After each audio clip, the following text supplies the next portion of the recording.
Well, hello everybody. Welcome back to Only Leeds Bros for your Bristol City match build-up. Few guests in the building tonight. Sean from Wilco White and Matty. Matty seems like you're always with us now. Matty from Imagine Not Being Leeds. How is everybody getting on? Sean, we'll come to you first. How are you keeping, buddy? I'm really good, thank you. Yeah, it's a great day today.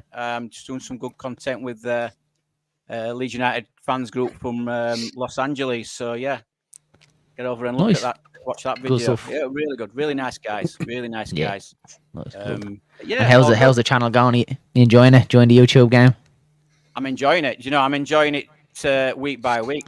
Always doing something different. Like you've seen, I've got a different logo, different badge, and then I've setting up the banner and that. And yeah, I just love it. I'm really enjoying it, honestly, guys. Yeah, it's good. Yeah, it's a lot. It's hard work. It's a lot of editing and that people don't think. Yeah, like you don't realise, and obviously the goats and kind of the old like Joe, Jer, all them KG, all them boys that have like been in YouTube, like they make it look so easy, but it's only when you get into it you realise like the editing, the mics, the cameras, everything that kind of goes into it. Like a lot of the work goes on behind the scenes, but. Yeah, look, the main thing is once you're enjoying it, like me and Dylan, we've kind of said from the start that we don't look. Obviously, it's nice to have subscribers, but it's not to be all and end all. It's like coming on, having a chat, making friends. Like we kind of bounce off Matty, we've met yourself, like, and that's what it's all about. The main thing is just enjoying it anyway. So, yeah, 100%. But once you're enjoying it, that's the main thing anyway. No nights for you tonight. I know you were saying you're usually working nights. Yeah, a night off tonight. No, and I work normally Monday, Tuesday, Wednesday, Thursday, but I'm looking to change my shift around. So I'm possibly going to be free at least one night during the week as well. So because you got to get a lot of time during the day to do videos and things like that as well. But it is what it is. It's hard work around it. Pulling everything around there now. And Matty, what's happening, buddy? What's happening over and Imagine Not Being Leeds? All good, mate. All good. Had a busy week. It's been an hard work week this week. Been working 15 meters up in the middle of a warehouse, pulling cables and stuff. Yeah, it's not great. So I'm just glad to have my feet on the ground, sat my ass on here, chatting to you fine fellows. Imagine Not Being Leeds. Yeah, it's going to be a busy weekend. We've obviously got the game tomorrow, so there'll be a review. I think going out about 6:30 tomorrow night, and then I am going to release my first video tomorrow on. Like a bit of a mental health journey, you know, that I've been on discussing my battles. And I've spoke to you guys before. I want to, going forward, maybe get someone on who's a Leeds fan. He doesn't have to be a Leeds fan, to be fair, but someone who loves football. Anybody. Who's been through adversity, who's come through the other side, or people who's currently struggling. And I just want to sort of touch on my story. Because let's be fair, on YouTube scene, everyone's discussing the same sort of stuff. You know, if Leeds win 3-0 tomorrow, we'll all be discussing it, and there'll all be similarities.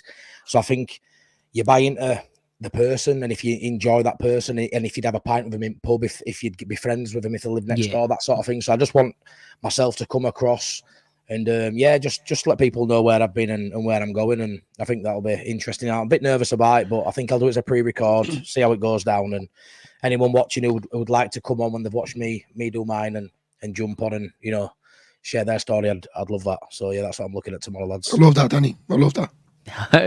We have one here from you, look.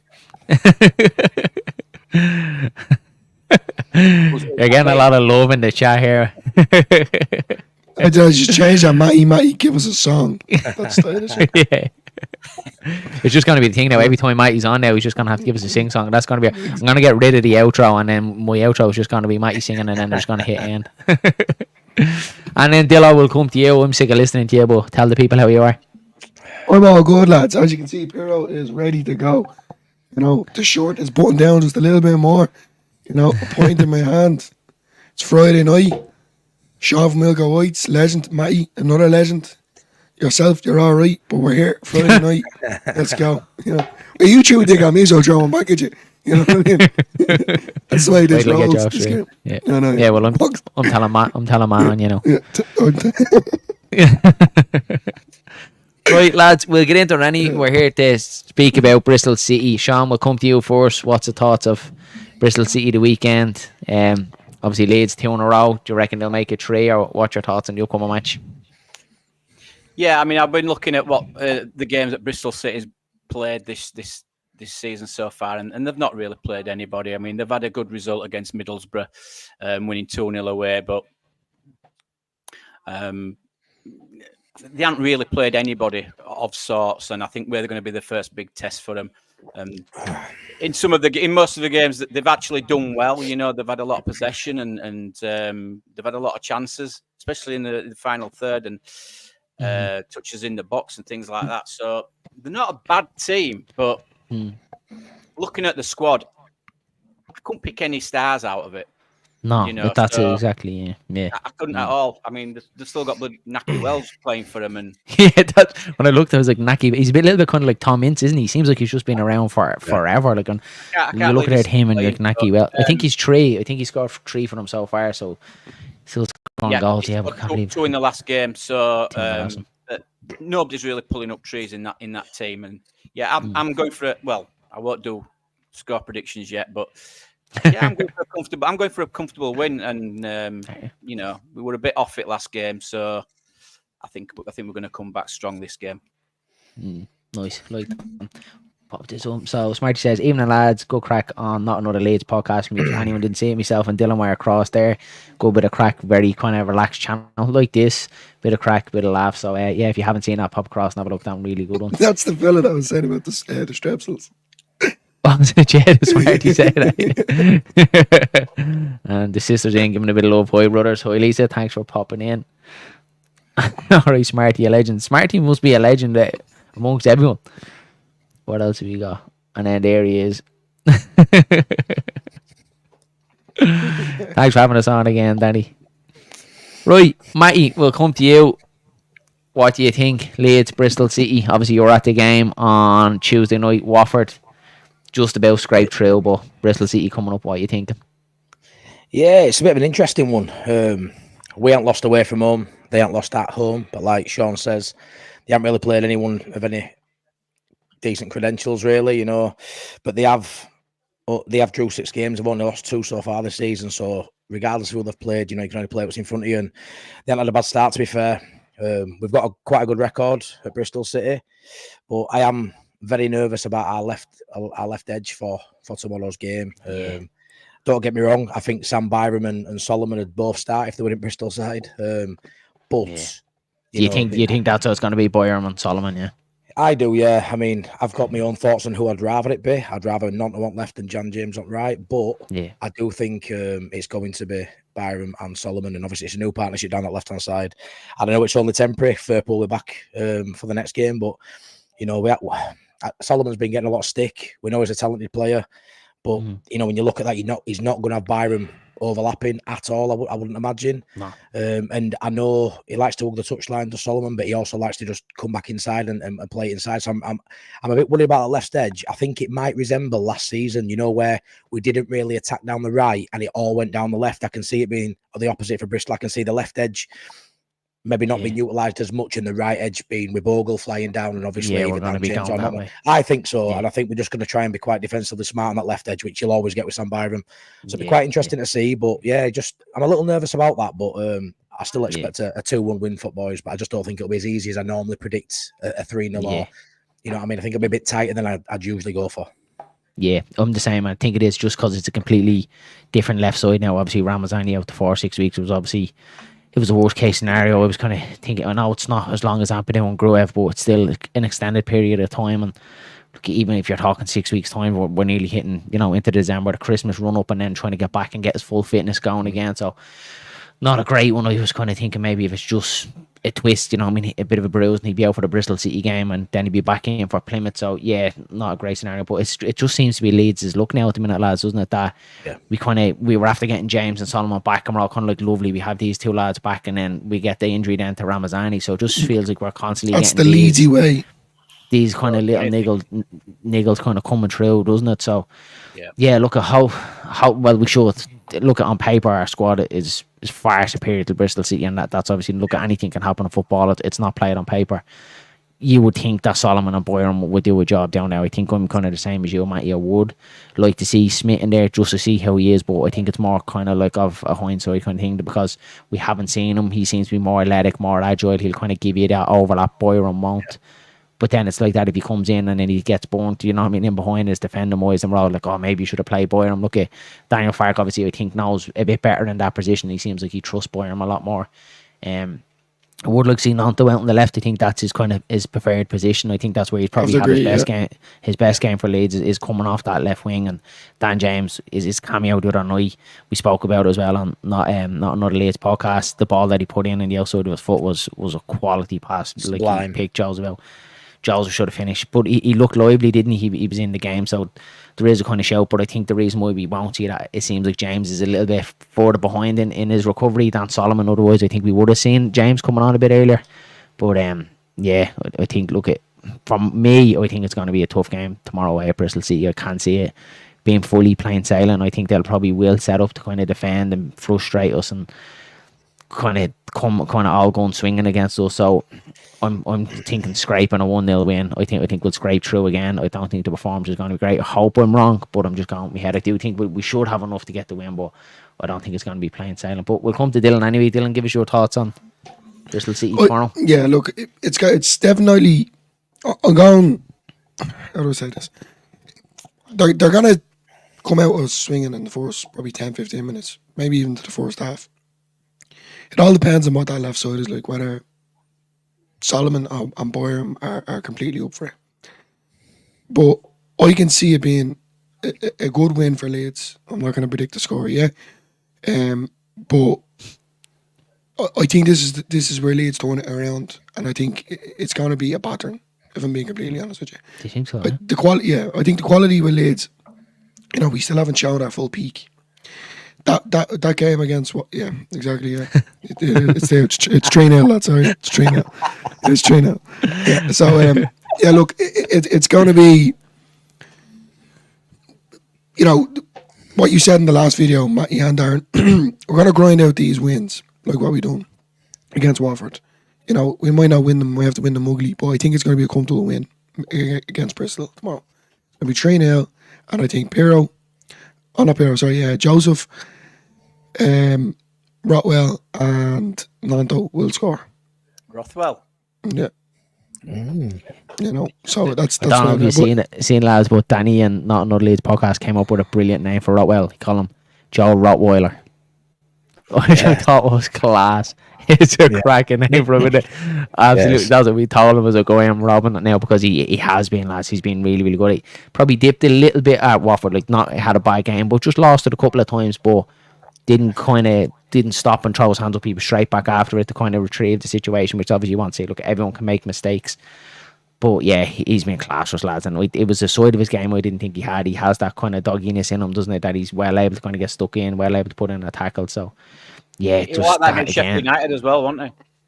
I thought he was really good against Sheffield United. We were at the ball. He's great. He was so good against Sheffield United. Yeah. I know Tanaka got it, but myself and Matty, when we were walking out of Allen Road, we thought Rothwell might have just pipped him to man of the match. But again, Tanaka was quality. I couldn't take anything away from him. But certainly the other night against Watford, Tanaka was outstanding, lads, wasn't he? Look, again, I've watched it back. He's just.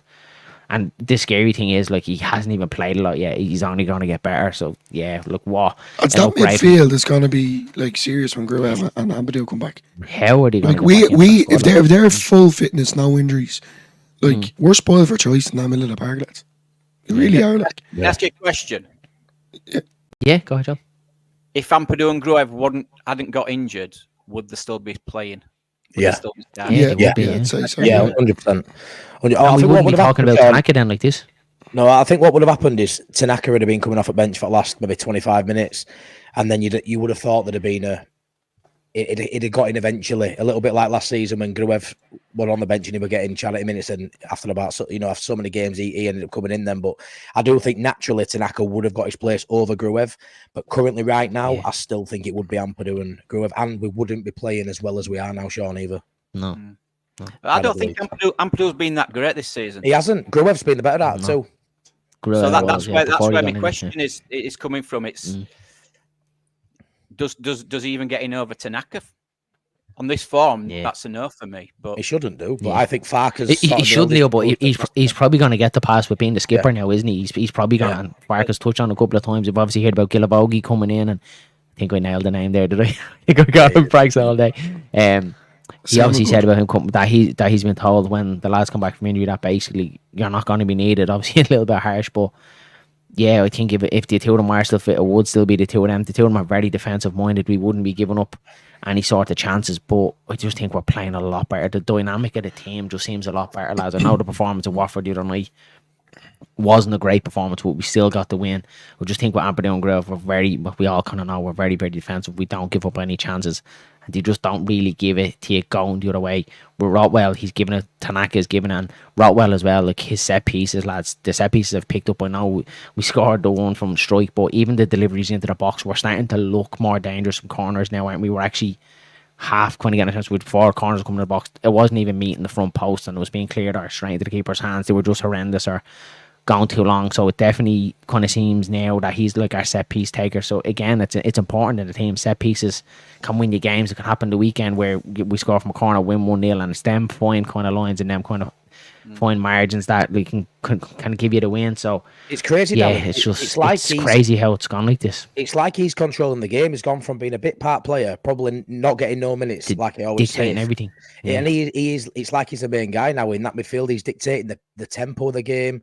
Where the ball goes, left or right, he's making the switches. Yeah, Tanaka's cleaning up and Tanaka's playing outstanding, but I do feel like Rothwell's sort of dictating the plays. Like he's like the quarterback, you know what I mean? He's sort of all the plays sort of start with Rothwell.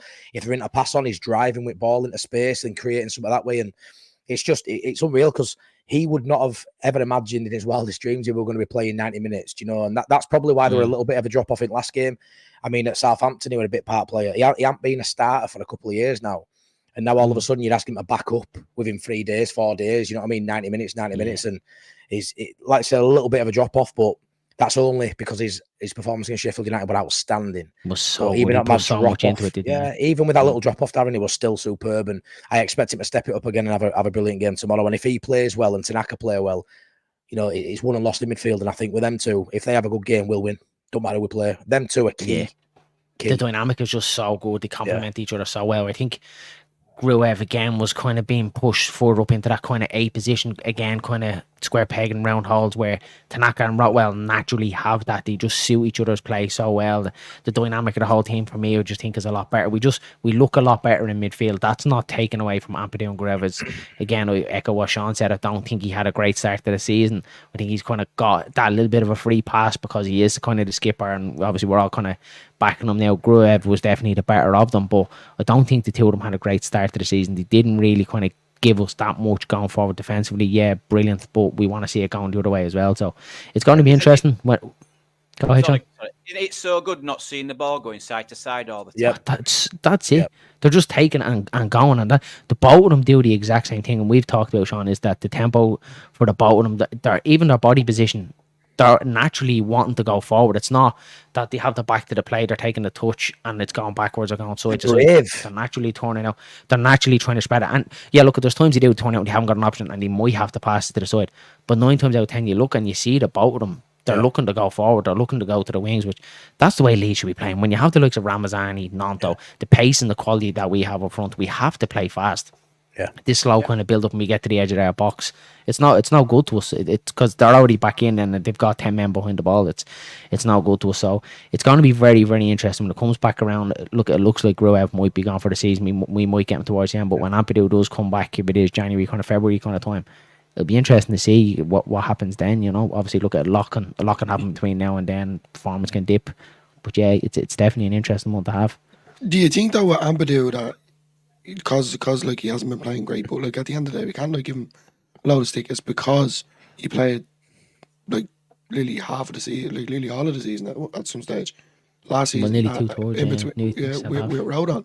Do you not think that that's kind of maybe a confidence thing as well? Like, even though he's our captain, I'm not saying that. You know, it's like going back to what I said about he slows the game down as well, does Ampadu? Yeah. He does. Yeah. Really do you know what? And like what annoyed me so much, and we've had this conversation with you, Matty and Dylan, that Kamara had done us so much last season as well for us. He'd get it, and he was so frustrating to watch. Like he was fine. He wasn't that special in that middle of the park, but he'd get the ball, he'd put his foot on it, he'd look this way, he'd pull it that way, look this way, and then he'd go back to where he really was, and he'd just slow the whole game down.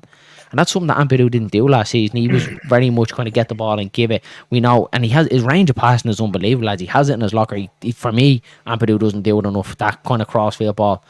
But then he started doing exactly what Kamara was doing last season, that same thing, putting his foot on the ball and pulling the whole thing down, sitting between the two centre-halves. There was no need for it whatsoever. But I just think Leeds, we're at our flying best when we move it quick and it's kind of one-touch football and it's gone. This whole kind of slowing the game down. But again, is it coming from Daniel Farkes? Is that an instruction for him that that's the way he wants to play? Like, Aaron, you know, yeah. Do we not think Ampadu's potentially a better centre-half than a DM? I think so. There's got to be a conversation for that. You know what I mean? He can slow it down as much as he wants at centre half. I'm kind of happy you cheered that out, mate. To be honest. So glad you said that, Matty. He's a better centre half, Sean, than he is a DM. Yeah, like he'll have some outstanding games at DM, but I agree. He will have good games at DM. He will. You know, he's got good passing. He can get stuck in. But when you look at the way he plays, he's physical and he's a ball winner. And at that last line of defence, you want someone like that, you know. And we saw last season how good he was, partnered with Rodon. And for me, he is a centre half, and it's always been said he's a centre mid, and he's filling in at centre half. I'd say it's the other way around. He just hasn't played as much at centre half, but I think all his attributes point that that's probably his position long term potentially. Yeah. But then remember we touched on it even with Rodon. Like Rodon was kind of frustrating us at the start of the season, and I kind of made it clear from the start that maybe this is a confidence thing. You know, that you're so used to Ampadu calling the shots. Yeah, and now we're striking there. Now look, it's coming more natural to him now. You know, like these things take time.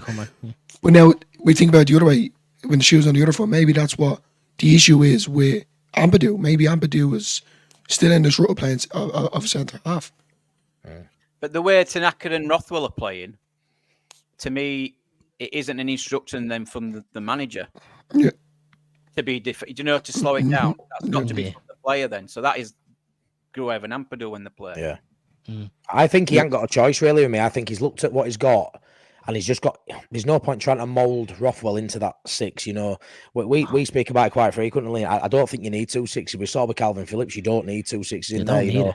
If you've got one really good 6, he can do the job on his own, and that 8 will come back and fill in as well. But I think there's no point, like you say, Sean, in trying to, you know, get Rothwell to play a 6. You know, if he's a progressive sort of player, play to your strengths, just let him do what he wants to do. And I really like that with Farke. I really like that with Farke. I really like how he's not instructed him to sit back and make that double pivot really, really tight towards his defenders, and he's giving free rein a little bit in that, and that shows. And you can see he's playing with freedom. Is Rothwell, which is great to see. It's how he drives with the ball. It's we unreal. haven't had that from a midfielder, have we, for a while? It's ages. Just a ball carrier. It's probably back since Mateus Click, isn't it? Yeah, Click used to do the same thing, get it and drive with it, run with it, especially when we're under pressure, and we've been crying out for that. Just as someone to pick up, not number 10, not ultra creative, just someone that can just get the ball and turn and kind of get the pressure off us, because sometimes you just need that, just a runner. And we haven't had it since Mateus Click, and Rothwell has given that to us 100%. It's going to be an interesting one. I think it's probably a little bit harsh, but I think Ampadu will come back in. Obviously, Farke is going to have to back him because he is a skipper. I don't think he's one of them that's going to leave him on the bench. And then it's harsh to take Rothwell out of it. But like as you said, Matty, it could easily be where we pick up another injury. We know with Pascal Strike, he always kind of has his customary injuries, which again is a worry. Obviously, at the moment, the way we are centre half, forward being out as well. But if it comes down again towards Ampadu's back, we could see that partnership back with Ampadu and Rothwell as well. They were solid at the back. The both of them should do with a Welsh wall. I think the midfield's playing that well that when Ampadu is fit and Voba's fit, Voba's not next in line for centre half. I think the midfield's that good at the minute that Ampadu will be next, whether it's left centre back or right centre back. Voba will now become 4th choice, not 3rd choice for me. Totally right. If all fit, which never happens, but yeah. I have faith, Matty. I have a bit of faith. We're Leeds, mate. We're Leeds fans. We're Leeds fans. We know the Take another sip of that drink, mate. Yeah, and I want to hear positive point you here now. No more negative shit from you, right? or there'll be no singing tonight. No singing at all. There's something I want to touch on, lads. It's probably a bit off topic, but Willie Nonto, how would you kind of assess his start to the season, Sean? Since kind of the 20 year, you kind of seemed to he started off a little bit slow, picked it up a little bit, and kind of dipped again. What have you thought of him so far this season? Can I? He frustrated me last season. Yeah, and I feel this season he has matured. We're still seeing those, you know, them petual moments where he'll go down. Petulant, a little bit, you know. But he has matured, and like I say, I think I do like him on the left more than the right, but he has done Yeah. really well. He's been okay. He's just a little bit greedy for me. And you can say a lot of the best players are, they are greedy. But I think he is only young. We've got to remember that. And we keep forgetting how young this guy is. That's the thing. Yeah. He's only still learning, and but that'll come. So we don't want to put too much pressure on his shoulders. We talk about Matteo Joseph and that. I know he's had a bit more experience, but he's only such a young guy. We don't want to put so much pressure on him. But I'm happy with him. I would like to see him in the 10. I would like to see him in the 10. I think we're all kind of crying out for that, yeah. But, I'm happy with him this season, and I think he's going to grow as the season goes on. That's what I was just kind of. Sorry, go ahead, mate. Statement, out of the 3 positions behind the striker, he's probably playing in his least favourite, should I say? Yeah. I think as a number 10 or out on the left, he'd probably prefer if you want to ask him. But yeah, I sort of think he is trying to add, like Danny said in chat, he's trying a bit too hard for me. Like when you look at Ramazani, even Aronson to a degree now, I feel like they're playing with a bit of freedom. You know what I mean? I don't feel like Nonto is at the minute. I feel like he's in and out of games. Like he's either having a worldie or he's really quiet. You know what I mean? He's not like a 7, 8 out of 10 every game. Yeah, he's either nowhere to be seen and getting subbed off after hour, or he's having a worldie with 2 assists like he did the other week at Sunderland, I think it was. So yeah, I feel like it's just that consistency that he lacks. But I do feel like Sean said he's definitely matured. The petulance is there, but not as bad.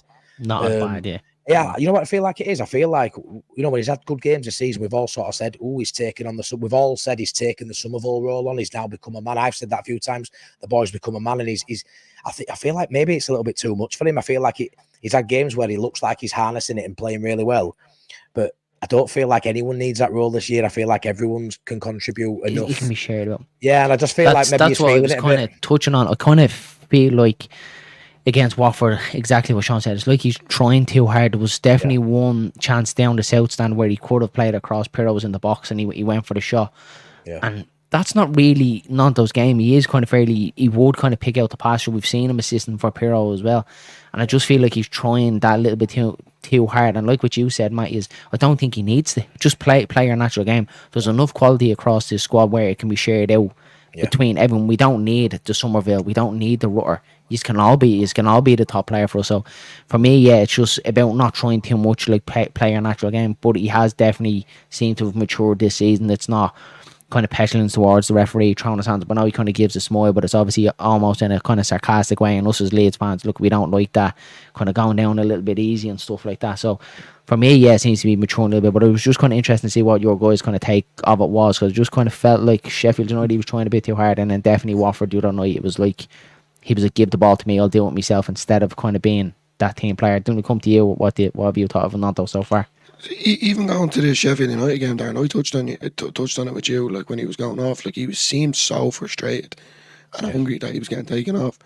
And to be honest with you, lads, and I'm going to throw a grenade in here for this one, it seems to be that he's trying to take that mantelpiece from Somerville.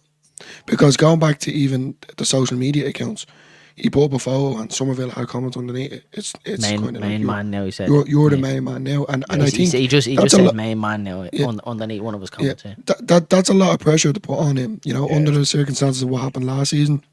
Yeah. Look, people forgive and forget. He is a quality player. He's definitely in our top 5 of best players. He's hot and cold though. Like that moment that Darren was just talking about there, about he could have laid off Pirro, I boxing the couch around, if I'm being honest with you. So simple of a pass to lay off. And the one time that he should have done it, he didn't. And all the other times where you're kind of saying, maybe he did have a shot, he didn't. So, look, it's the best of both worlds. You can't have both. But look, he's definitely matured, as we can all agree, touching on it again. It's so frustrating last season seeing him when he did go down. You'd even see it yourself, like as a fan, when a player just goes down. Silly yellow cards, isn't it? Yellow cards. Even when you do see your player go down, you're straight away, as a fan, thrown up. Even if it wasn't a foul, you'd be like, that's a foul, that's a foul. Yeah. But anytime you see Nanto go down, you could just say to yourself, just get up, will you? Yeah. You know what I mean? Get up and get on with it, yeah. Sort of stuff. So it was, but he definitely has matured. Ability-wise, is probably, if if he had a good season and played well every game, a bit like Somerville, didn't it? Attribute wise, is probably most technically gifted player in the league for me. I think is that good. I feel like on his day, it's just he needs to have that day every day. If he gets consistent with his performances, I do think you can't argue with the fact he's probably one of the best players in the division. And we're saying he might be feeling pressure to replacing Somerville, or in his own head he's replaced Somerville. If he gets a good run, a good performance every other game or whatever, I expect him to get a goal and assist nearly every other game. And if he gets his numbers up there, he's one of the best players in the league for me. It's just that consistency. I mean, maybe you peaked too early, lads. Maybe you peaked too early that Premier League season. Let's be fair, we didn't see Somerville starting last season. If Sinisterra would have stayed, Somerville probably didn't even stay on left, and Nanto's on right, and probably has a worldy season last year. Things worked out differently, but because he started so well in Prem, and like now he just hadn't got back up to those heights, and I don't know what he needs to get back up there, but he just hadn't quite done it, and maybe he's a victim of his own success. Do you know what I mean? And that came after him quite well. That was quite good. Where's that come from? That was really good. I like that. Get in. Maybe he is though. You know what I mean? Maybe he burst onto the scene, didn't he? For I think next to no money. Came in with all that debacle about who were getting on flights and who won, and we ended up getting Willing onto, and he just burst onto the scene. And ever since that season ended, he ain't quite got up there again, lads. Yeah, it's an interesting thing to touch on. He's getting into the positions, and he's getting the chance to actually create an assist.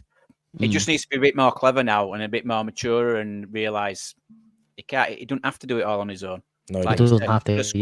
That's kind of where I was going with it, is that he doesn't have to do it all by himself. Like the simple thing of making that pass. Most as Leeds fans are noticing Nanto assisted that, where I think for him, you can see it in him that he's the one that wants to get the goal. He's the one that wants to be the main man. And for me, he doesn't have to be. We know he's a quality player. We know he has the talent there, but it just kind of felt like the last couple of games that he was just kind of holding on to a little bit too much. But just picked up on a little point what you said there, Mikey. We obviously picked him up next to nothing. It was a last minute thing where we needed a body in, and we kind of just threw the money and we got him in.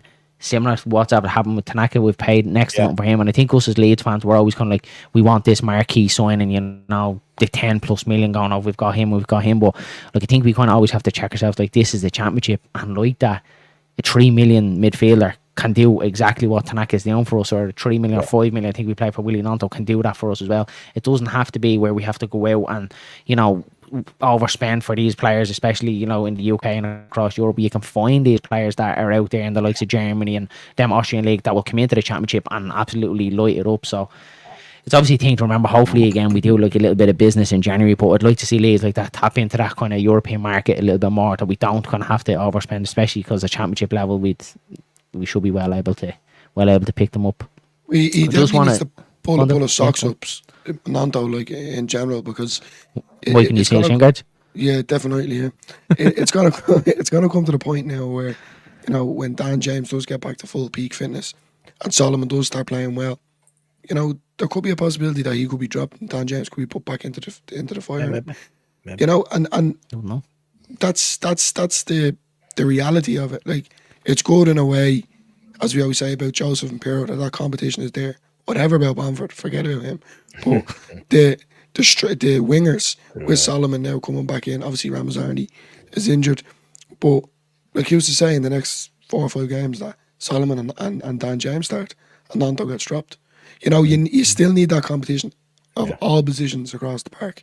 You don't need dropping. You can even rotate him in the 10. Just rotate. What we've got. He needs to rotate this year. He needs to rotate. He needs to rotate. Yeah. He needs. He's got the squad as well. But we could rotate that full front. The full front line. 100%. Because we have the option where we can have 2 wide men, like what we said about Solomon. He hugs the line.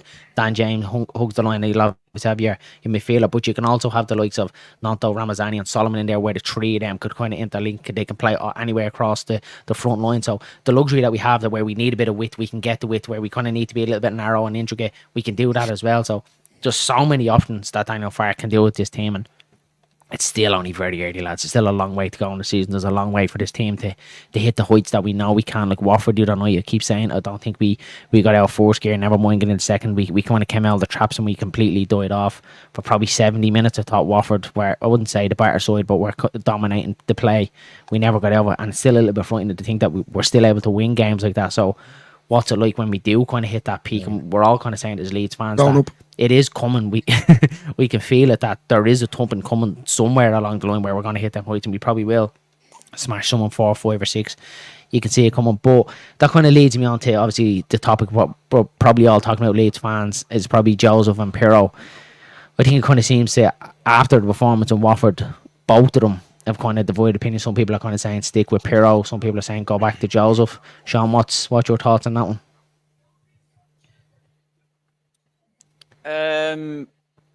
Obviously, we know I'm a massive Pirro fan.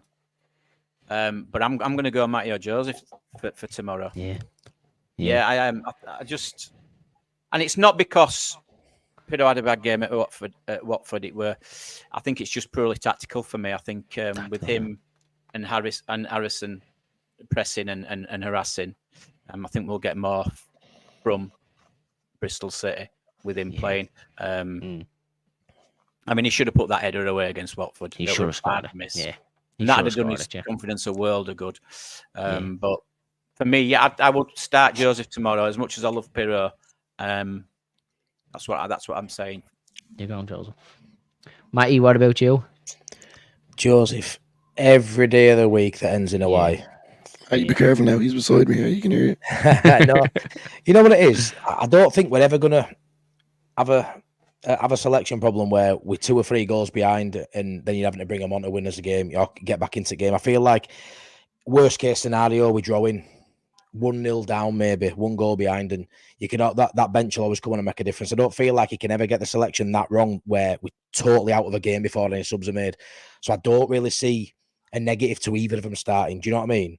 Like you get Pirro, he gets a chance, he puts it away. Joseph is just a machine. He just doesn't stop and he presses. And what I like about Joseph is he's missed maybe 3 sitters now: Portsmouth, Burnley, and then that header.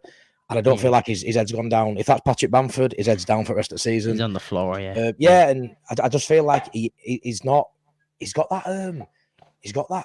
No, what we've talked about the day, not cockiness, but he's got that confidence. Like really, he just has confidence. Authentic confidence. He knows he's a talent, and I don't feel like it's too much for him being that number 9 for Leeds. He's flushed some chances, but he is still a kid, and it's his first proper run inside. Do you know what I mean? But we saw at Chelsea last season, he is a finisher, and I just feel like he's going to have some misses in there. He isn't as clinical as Pirro, but Pirro won't have been as clinical as he is now 5 years ago when he would have, 4 or 5 years ago. So I think that'll come.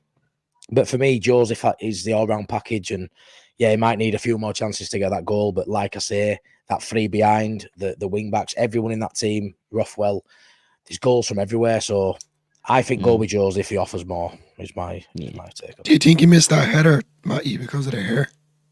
The change of hairstyles? Maybe. I just feel, you know what it is with that? I feel like he connected it, and he went straight to keeper. If he gets it either side of keeper, it's a goal. But I feel like he had to generate the power, and it came and he just floated. It was such a beautiful pass by Dan James.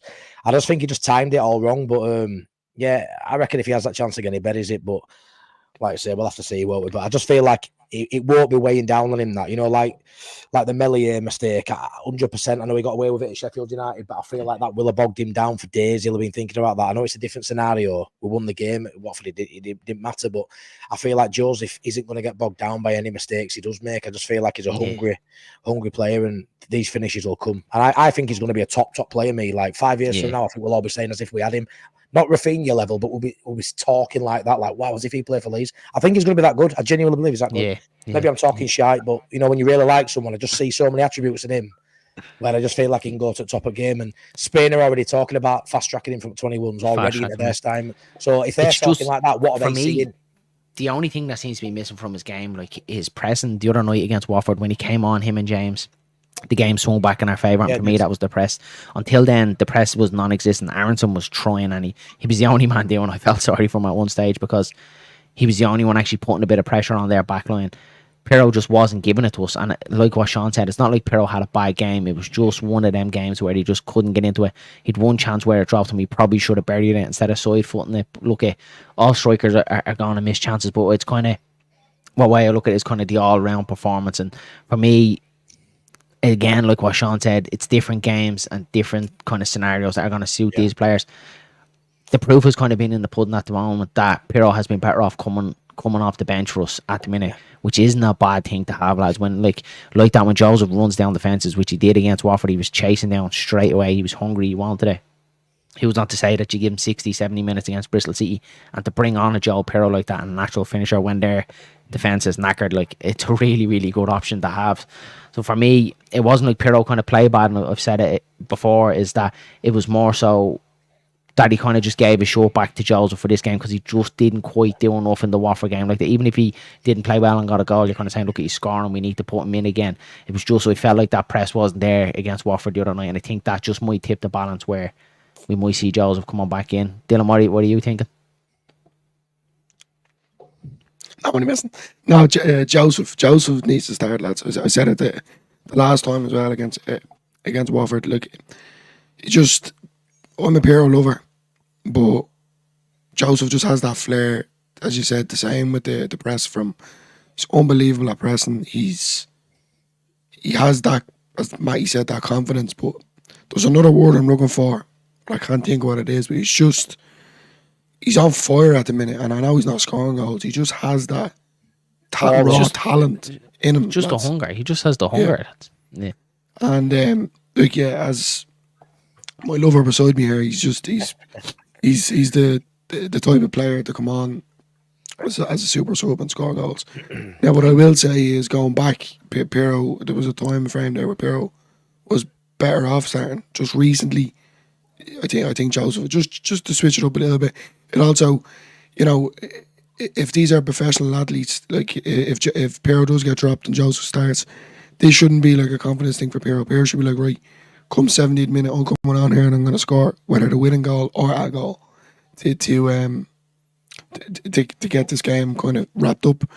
But we're all talking about it. Every YouTuber that we've spoke to about it, or just family or friends or anything like that, it's that competition between Pirro and Joseph, and we're all loving it at the minute. So, like, this week we'll all say Joseph, next week it could be Pirro. So for now, I'm saying Joseph, but my opinion probably will change in the next couple of weeks, considering how Joseph fares out, considering the score, and as well as that injuries or suspensions. Hopefully none. Can I just touch on what Scooby said? Can you just bring that back up? Yeah. Can I as well? Yeah.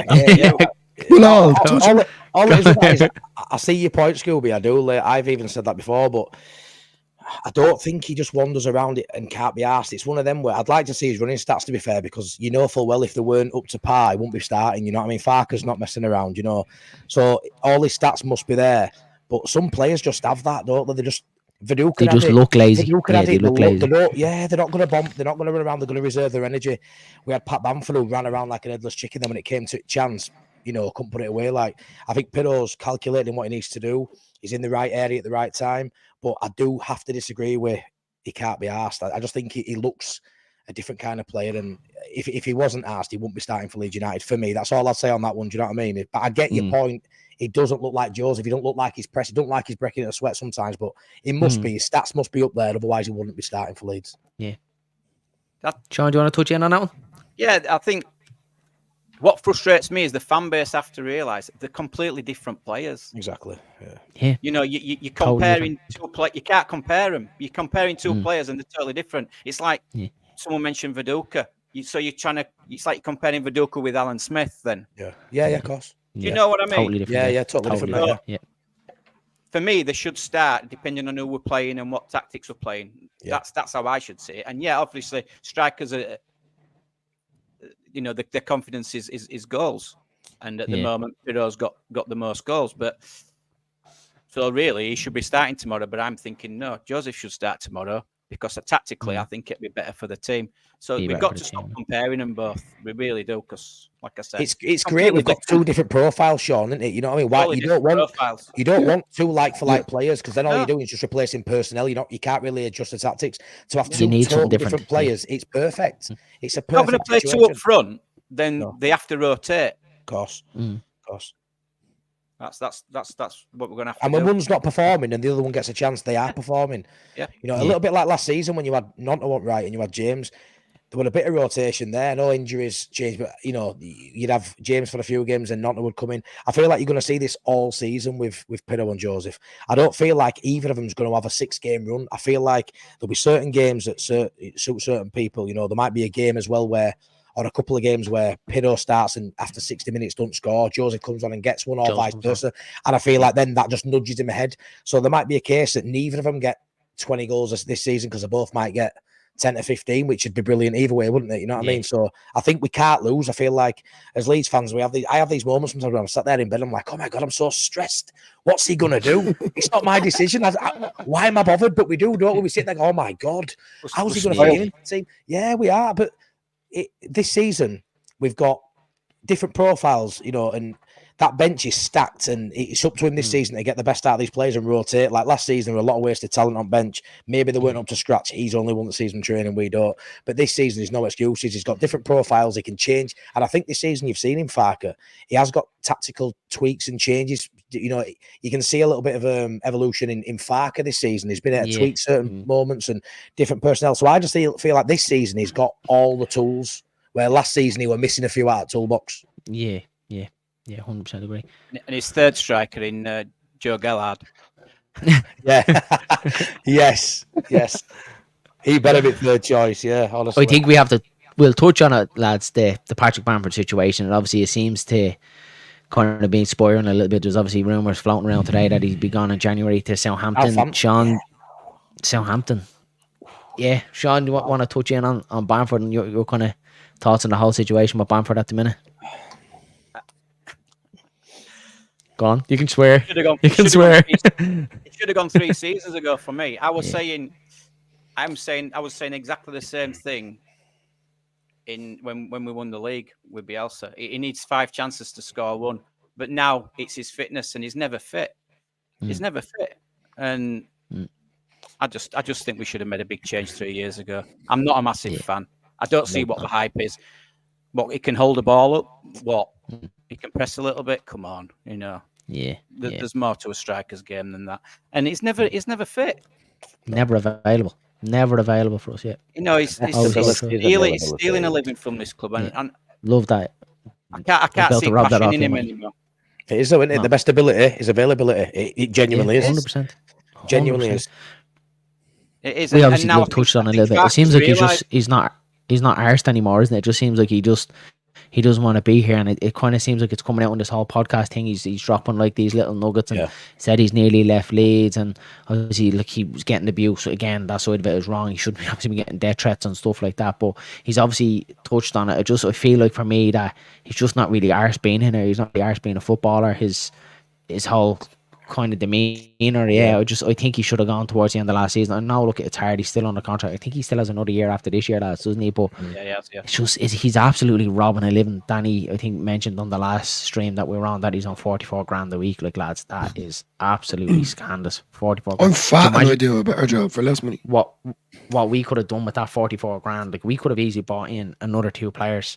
Do you know what I mean? And split that, because obviously you have allocations for your transfers, you have allocation for what wages you can spend. These things, like the club know this, and to have someone that's sitting on the bench and someone that's just doing absolutely nothing like Patrick Bamford is absolutely criminal. And when Farke turned around and called him a legend, like for me, lads, he's the furthest thing from a legend.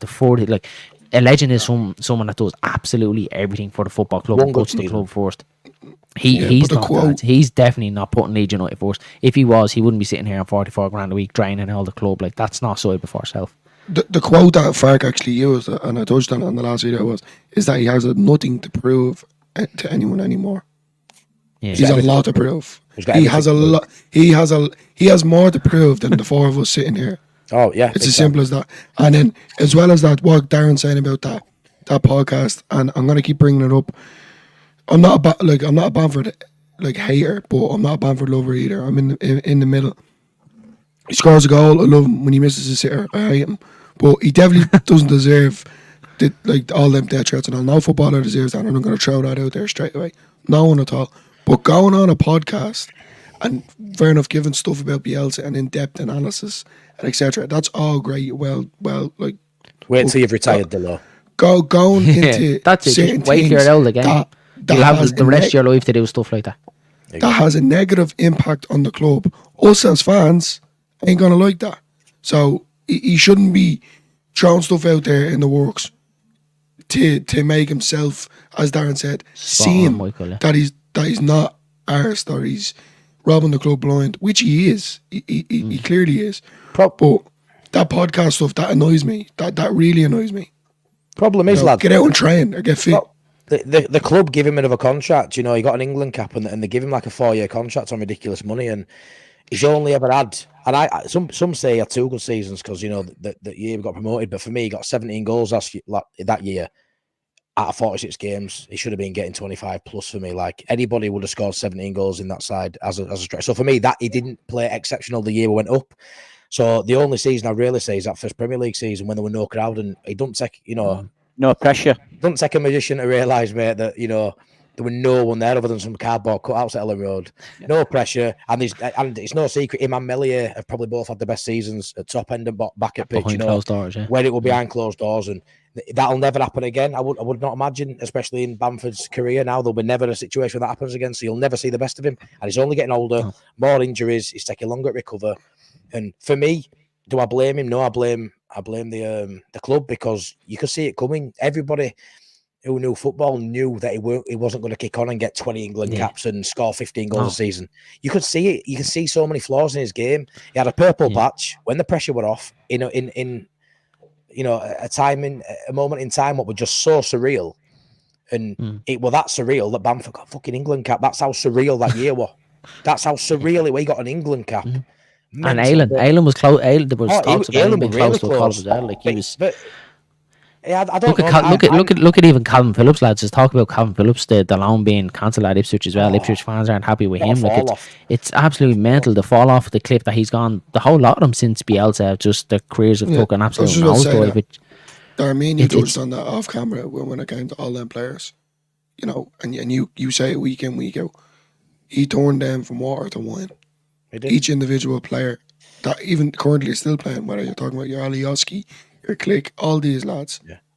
He rinsed out every bit of talent. He rinsed every little bit of talent out of all them players. Yeah. Every little bit to the point there was nothing left. And as you've seen, they've either all gone on to do nothing or they've all gone on to be in physio room.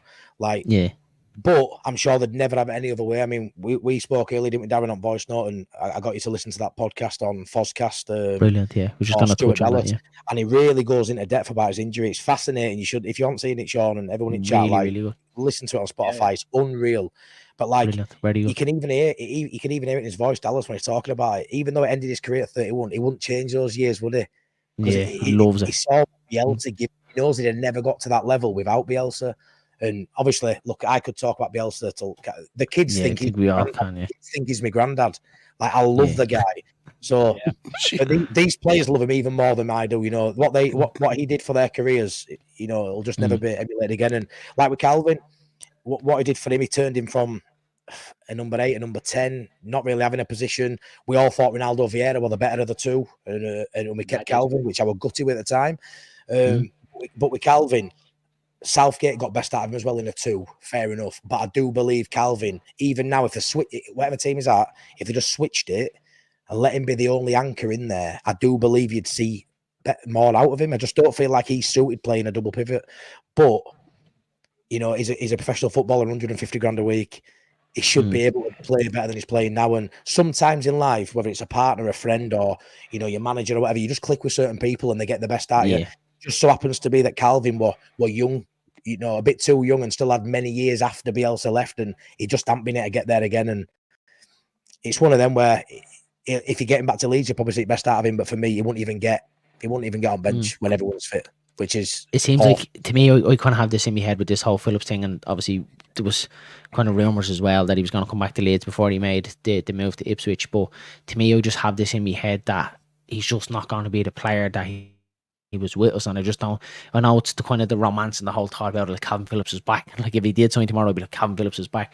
But I just don't think it is going to work out coming back to Leeds, because I don't think he's ever going to hit them heights again that he was at under Bielsa. I don't think he's ever going to be able to do was what he done under Bielsa. I just think it's too much kind of water under the bridge. Maybe a little bit kind of like a Batty kind of feel about it. Like Batty obviously spoke about it when he came back to Leeds the second time, that it didn't really feel right. It was like kind of going back to an old girlfriend. I just think, just like, he's obviously still adored and loved by Leeds fans. We've obviously had the same kind of thoughts about Milner kind of towards the end of his career. Could he come back? I can't really see Phillips. Look, it might be a day that he come back to Leeds, but I don't know what your thoughts on it is. Like, do you ever think he'll get back to them heights? Even if he did come back to Leeds, I might eat me words if he does, but could you see him really hitting them heights again? I think if he came back to Leeds, he'd raise his performance from where he is at the minute, but I still don't think he'll ever get back up to where, England level. He'll never play for England again with Calvin Phillips, in my eyes. He'll never get to those levels. I think it'd. If he had one choice, it'd be to play at Leeds now. I think he wants to come home. I feel like the love for football's gone. I think if he come back to Leeds, he'd get that love for football back. Whether that would make him a better player again, I don't know. Yeah. He don't look like he wants it anymore, though. He doesn't snap into tackles like he used to. He don't close down like he used to. Yeah. He don't. His hunger. And you know, lads, it's mad because like us as Leeds fans, there's only a handful of Leeds players that leave this football club that really go with our best wishes. And he kind of did. Rafinha did, and we're all kind of talking about Rafinha going, he's the best in the world, he's class, and it kind of does. It's sad to see Phillips, the clip that he has fall off, because he still feels like one of us. He still feels like he's ours. Like he is one of us. So when you do see him kind of putting in these kind of performance, and I remember his debut for West Ham when he had an absolute howler. Like, I was almost going to bed upset, going, fucking hell, I just wish he had a good game. Like, it's horrible to see the fall off the cliff that he does have, but like that, it's everything. Like, you don't know, I think he has a new baby on now as well. Has that got something to do with, you know what I mean? He must be on the knife feeds or something. Like, you don't know. Like, anything can change a person's life, but he's obviously spoke so highly of Bielsa and said that Bielsa was everything from kind of kept him on his toes. His weight, he's always said that he was never kind of fat, but he always kind of struggled with his weight being kind of always on the edge of kind of being overweight, and Bielsa always kind of kept that tight leash on him. But yeah, sad to kind of see where his career, so hopefully he does get back on it. But I seen it there today that a lot of Ipswich fans are on his back, kind of saying that I'd only want him back. I'd only want Phillips back if we got Bielsa back. That's the only way it works. I believe Bielsa's the only one who would get the best back. That's kind of what I was touching on, Sean. We'll obviously have this romance of he'll come back and he'll be that Phillips like he was in that championship season. The first championship season under Bielsa was outstanding. But lads, I have to say, obviously Phillips got the bad shoulder injury when Jesse Marsh first came in. He was out injured and he came back. For me, he never ever looked like the player that he was before that shoulder injury and for Bielsa. He never got back to him. Even after that, around that Jesse Marsh time, lads, he wasn't great for us. When we stayed up the last day of the season at Brentford, I thought he was poor.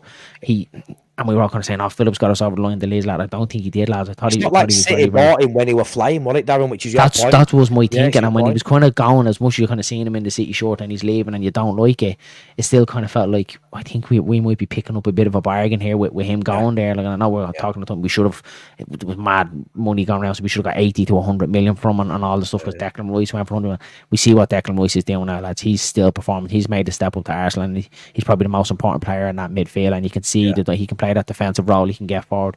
He's everything, and there was always that talk between Phillips and also West Ham fans with Phillips and Rice, who was the better player, and Rice is he's far ahead of Rice Phillips at this stage. Yeah, there's probably one thing that ruined them as well. That would kind of dent anyone's confidence. It was poor call on Guardiola's part, wasn't it? Definitely. Let's see what you have to say in the chat. Bring call back. Can I put something to you, lads? Sorry, go ahead, buddy. Yeah. Solomon looks overweight. Yeah, they've said that, haven't they? Yeah. Do you think? No, not really. I don't, but I've heard it. Yeah. I don't think so. No, I'm not going to call anyone overweight, me, Sean. I'm never going to open that door. Never call anyone overweight. We're just going to open up. People in glass houses, mate, should never throw stones, mate. I'm sat here thinking, what takeaway have you got? Well, touching on a little bit of the overweight thing, there's been a bit going around about Solomon. A lot of people have been touching on, obviously saying about Solomon's weight, that he looks like he's carrying a bit. Is anyone else? He's just not match fit. You know, he's got that build. He's a bit more top heavy, but not always. But I don't think they're overweight. I just think maybe he does a bit in gym and he's a little bit more have a bigger frame, top end. But I Yeah, just think yeah, he's not that sharp. If he's carrying, it might be a pound or two. He ain't carrying fucking 6 stone extra like me. Like, so I ain't gonna say nouts. I think his run as well. He has that run as well, where he kind of pushes his belly out. You know, like the Sterling kind of run, doesn't he? Like he runs with he has that Sterling kind of run. I look like that when I run up the stairs. What, you run up the stairs? Wow, I wish I had you on. Wow, couldn't run a bat. Oh, sorry, running down the stairs for the takeover. I wanted to ask you guys something, right? So, obviously last season, we spoke on the last stream as well, lads, on the final pint about how when Dillo mentioned about the stardust we had in last season, with like Somerville and Rutter, like you could see maybe after 10, 15 games that there were standout players and they could go on to higher things if we didn't reach those. Obviously this season, when we sort of said, we haven't really got that star man right now. There's a lot of very good players, but we don't look at anyone and think, oh, they've got that arrogance about them and they want to do better than Leeds. Fair enough, but we're still early in the season, aren't we? Who do you look at in our team now and think, if we were to fall off a cliff and not go up, but still we're close enough so we're winning most weeks, a bit like last season, who do you look at in our team now and think would get picked off if we didn't go up? Because let's be fair, start of last season, we wouldn't have thought Georgie were going to move on because we all didn't even know if he'd perform after Premier League season. Archie Gray, we didn't have any idea how good he was going to be. Somerville wouldn't have even started if Sinisterra wouldn't have stayed. Like I said, it'd have been a bench option. So you look at the, maybe 8, 9, 10, 11 games in the start of last season, you probably didn't foresee what were going to happen. So I'm just wondering, who do you look at in that team and go, if we didn't make it, who's getting picked off next season? Just out of interest, even though I think we'll romp the league, by the way. 3 straight away. Tanaka, Nanto, Ramazani, gone. Pascal Strike, gone. Joseph, gone. There's more this season, isn't there? There's more. I'd say there's more. Yeah, Darren knows everyone. There's a lot more. You probably have Ampadu as well, obviously, depending obviously what way his kind of comeback goes. Look, it's obviously a fairly bad injury, so we could see Ampadu kind of struggling for form even coming for the rest of the season. But yeah, that's kind of straight off the top. You might even see Bogle move on again. Is Bogle going to give another year in the championship? I only think he maybe stayed in the championship because it was Leeds United, and that's not being big-headed. But I think Bogle could do a job for like a lower Premier League club. He's definitely picked up on his defending a lot since he came to Leeds. His game at Sheffield United was just get forward at all costs, don't care about what's appointed, which was absolutely mental. But he's definitely he's not as all overlapping as much. He still manages times. You can still see him up in the corner flag, but I think his defending has improved massively, especially since the first day of the season at Portsmouth when he was horrendous the first day against Portsmouth. He's picked it up, but there's a lot, mate. Like you said, there's a lot more this season than there was last season. There always was the possibility coming towards the end. Obviously, we're all hoping Archie Gray would stay, that the 49ers would stay strong. We've heard the situation and that. Rutter, I think we all wanted Rutter to stay because we knew he was like that, the magic dust in the team. I think we all knew Somerville was going to go. We were all probably saying Nanto, and Ash straight after was like, that's Nanto gone as well. Yeah, there's a lot. I think it's imperative that Leeds go up this season because it can do massive damage if we don't. It could easily be another 10 years because obviously they're talking about scrapping parachute payments and on as well. I don't know how you've seen that. So parachute payments go as well. Like it's be very hard to get out of the league. You probably see Fark moved on, and again, you're going through all this. You're making me so nervous. Yeah, you are spoiling there. Matty's after like upset me now. You're have to put me in the ball of negativity, Matty. You're proud of yourself now. Do you know what? You're gonna romp the league. You're sending me to bed stressed now. It's just a discussion. Do you know what you're out there doing? You're out there like making it proven here to every Leeds fan in the world. We have to do it this season. If we don't do it this season, that's it. I'm sort of I just want to come around to the point of, I think, because it's early in the season and we touched on maybe we haven't got that stardust quality. I think we have. I think we can all see Ramazan is going to get there. Tanaka's going to get there. It's just such a small sample size. And like I said before, I think Ramazan is better than Somerville. Some people say you're an idiot because it's such a small sample size. I want to wish the season away, like I've said before, just so I can go, there you go. But, as the season wears on, I just wanted to get your thoughts and just think, these are Premier League quality players. I'm just calling it a bit too soon. What about you, Sean? Do you agree? I agree with all the names you've said, but Berko might probably won't be here next season either. Crazy. Either way, yeah. And need to give him some, because he can start talking to other clubs in January, Sean. Yeah. Lads, I don't like this talk. I I think really Andy don't will like go it. back See- to Spain, but I do. You don't even want that though, lads, don't you? Because it's like then it's like it doesn't mean as much to him. Then I know like he still kind of give his all and try and get Leeds and kind of his perfect send off if he is gonna go. But it just kind of feels like if he is talking to clubs in January, his mind is kind of swaying. He's not 100% on Leeds, and he knows at the end of the season, well, I don't really give a toss if we go up. I'm going back to Real Betis, say back to my hometown. So I hate all stuff like that. Like it just we need to kind of nail it down. Yeah, for me, he's been class, but there's still one side of Fairpower's game that drives me, lads. It's the yellow cards he picks up, the silly ones, like the one against Watford again. We don't know how much was planned to kind of get the yellow card, so he is missing for Bristol City to kind of reset it again. But some of the yellow cards he picks up, lads, are just, there's no need for them at all, isn't it? They're very, very cynical. Like that's one side of his game that I think will always frustrate me about Fairpower. He's quite clumsy, isn't he? Just Very needless yellow cards. Yeah. Right, lads, I think that's it. Anyone else to add before we go? Are we doing, Sean, do you want to do score? Sorry, are we doing who's going to score? No. That's the final time, but we can ask Sean what the score will be. I think it's early. I think we already gave it. Well, I said 1-0. Sean, what did you say? 2-0. 2-0. 2-1. Matty? 2-1 Leeds. 2-1 Dillo. So 3-0. I was going 3-0. Sean, do you want to tell the people about Wilco Whites and what's happening over there and what's your plans? Yeah, like I said, new channel. Only been going for like 3 weeks, but uploading as much as I can, 1 to 2 days, and yeah, improving it every day and every week. So I'm looking at getting obviously fans on, subscribers on. So anybody want to come on and have a talk about Leeds? I've just done, like I said, a video with a Leeds United supporters group in Los Angeles. Really nice guys. Class, very good. Jump over, watch that video. It went really well, that one. So yeah, just get over, support the channel.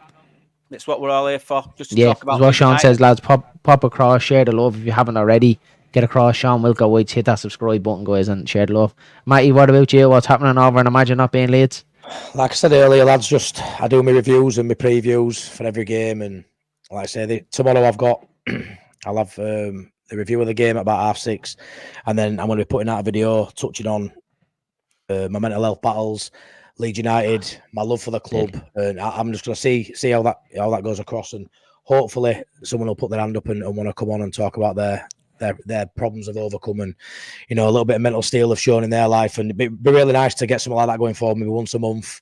Try and do something a bit different, something I'm passionate about, because I'm passionate about my family, Leeds United, and helping people and stuff like that. So that's massive on my behalf. So that's something I want to bring to the channel. So if you like, love that, Matty. The sound of that, love that. Get over, guys and girls, and support me. And there's a lot of Leeds United fan channels being created. A lot of newly ones. You've got all the big guys what everyone loves watching, and they're the goats, and some of them earn a good living out of it.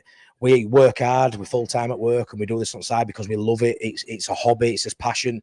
We drill as missus' heads talking about it all the time. So it's something we do now because we love it, and that I think comes across on camera. We're not rigid, we're not doing it for anything else other than just the love of it. So if you like what you like what you hear, just come over and look at the people a bit further down pyramid and give us a bit of love. And we're all good guys. And Sean, myself, and you guys, got a nice little thing going here. So long way to continue. And this is what I'm talking about, Matt. It's like you can't always get your emotions out of there by just putting a comment, by leaving a comment. No, you can't. You need to talk about it. You do, but I set up the channel, and I like to get people to come on, and we can just talk about it. Let's be fair, Sean. Has this last 3 weeks been best 3 weeks you can remember in a long time? Yeah, it's been fantastic. We say the same. It's been amazing.